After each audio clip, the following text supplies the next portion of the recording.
Ikat antara Harris dan Trump pada minggu ini, Harris masih memimpin polling nasional. Dan sejumlah survei bahkan menyebut Kamala Harris mengalahkan Trump dalam debat.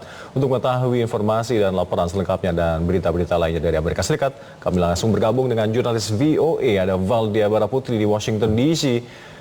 Valdia, bagaimana dinamika menuju pemilu AS November nanti?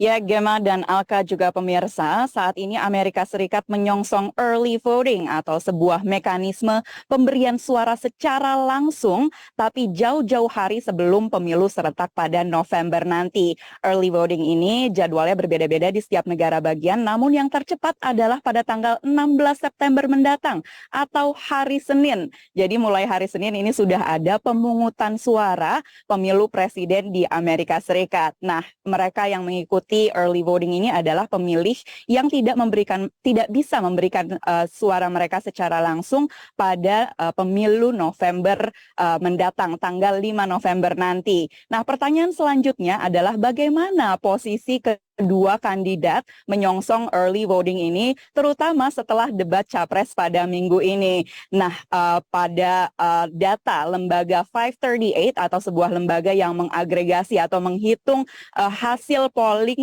berbagai penyelenggara polling nasional, untuk saat ini Kamala Harris unggul dengan 48%, sementara Trump berada di angka 45,4%. Nah, kedudukan ini berbeda dari sebelum debat capres pada minggu ini, di mana saat itu Harris berada di angka 47%, sementara Trump berada di kisaran 44%.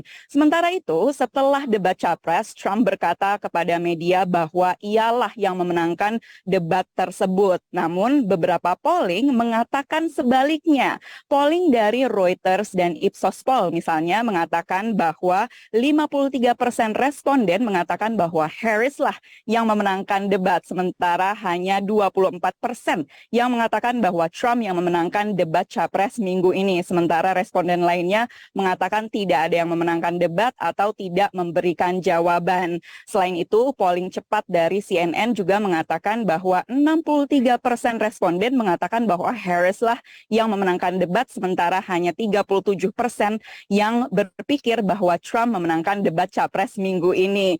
Sementara menurut data dari Nielsen, sekitar 67 juta orang AS menonton debat capres pada minggu ini. Pertanyaan selanjutnya adalah, apakah ada debat selanjutnya antara Trump dengan Harris? Nah, tim Harris setelah debat capres pada minggu ini langsung meminta debat lagi dengan Trump karena Harris mengatakan bahwa mereka berhutang pada publik Amerika Serikat untuk kembali berhadapan lagi dalam debat.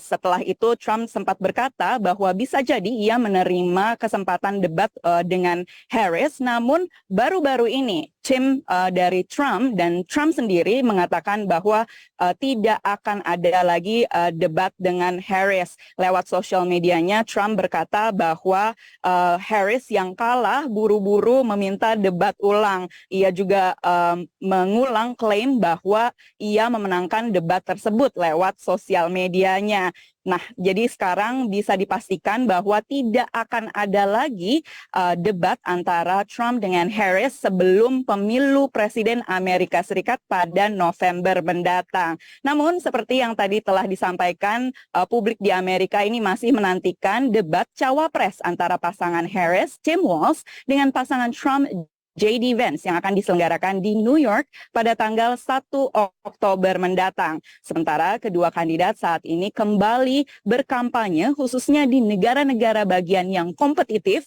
di mana negara-negara bagian tersebut hasil pemilunya terkadang sulit ditebak, kadang dimenangkan oleh Demokrat dan kadang dimenangkan oleh Partai Republik. Nah, hari ini Harris berada atau berkampanye di Pennsylvania, sementara Trump berkampanye di Nevada.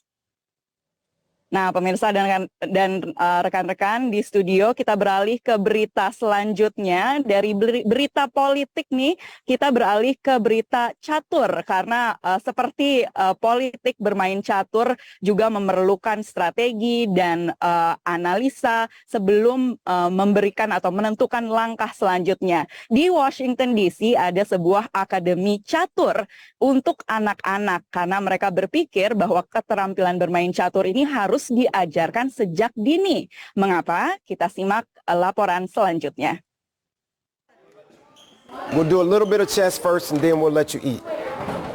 Shaka Greene adalah pendiri dan direktur eksekutif dari Akademi Catur Bravo Zulu. Bravo Zulu is actually a nautical term.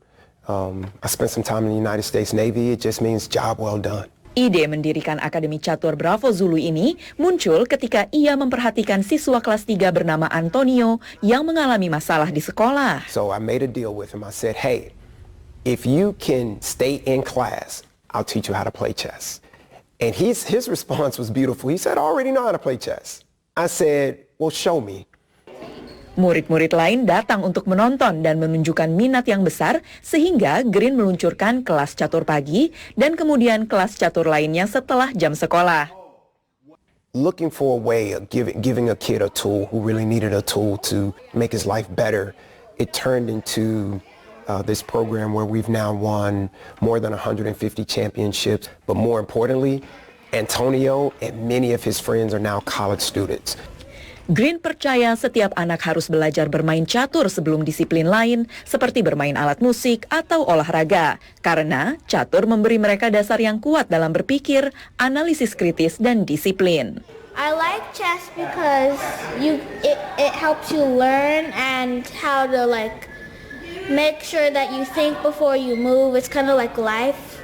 Akademi Catur Bravo Zulu menerima murid laki-laki dan perempuan. Dan pemirsa, keterampilan bermain catur yang tidak hanya penting digunakan di papan catur, tapi juga di luar papan catur di kehidupan. Rekan-rekan kembali ke studio di Jakarta. Baik, terima kasih atas informasi Anda, Valdia Baraputri langsung dari Washington DC, Amerika Serikat. Selamat kembali bertugas.